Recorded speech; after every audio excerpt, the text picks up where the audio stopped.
Chapter 11. My story ends. 2 days later, I got out of a coach. I was standing on the road near Thornfield Hall. I ran across the fields. Was Mr. Rochester at Thornfield? Was he ill?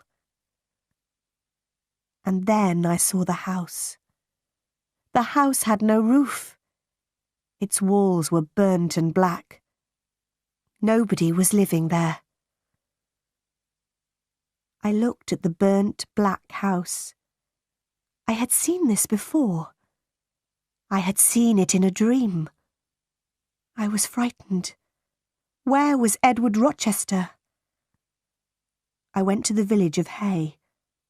I asked about Thornfield Hall. I asked about Mr. Rochester. 3 months ago, there was a fire at Thornfield Hall, a man told me. The madwoman burnt the house. She was Mr. Rochester's wife. Was Mr. Rochester in the house? I asked. Yes, he was there, the man replied. He tried to save his wife's life. He went into the burning house. But the madwoman jumped from the roof. She died. Was Mr. Rochester hurt? I asked quickly. Yes, he was badly hurt, the man said. He is blind. He can't see. And he has only one hand. Where is he? I asked. Where is he? He is living at Ferndean. It is an old house, about 30 miles away, the man said. Do you have a carriage? I asked. I must go to Ferndean immediately. I got out of the carriage near Ferndean. I walked to the house. I knocked on the door. A servant opened it. I knew her.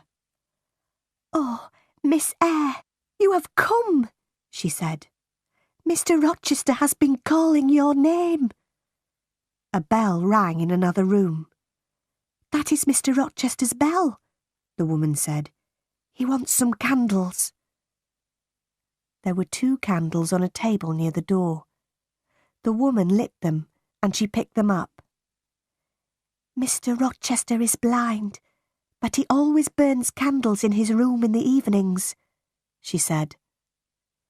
Give the candles to me, I said. I'll take them to him. I opened the door of Mr. Rochester's room. His black and white dog was sitting by the fire. The dog jumped up and ran towards me. Who is there? Mr. Rochester said. Don't you know me, Edward? I asked. Your dog knows me. I put the candles on a table. I held Mr. Rochester's hand. I know that voice, and I know this little hand, Mr. Rochester said. Is that you, Jane? Yes, sir.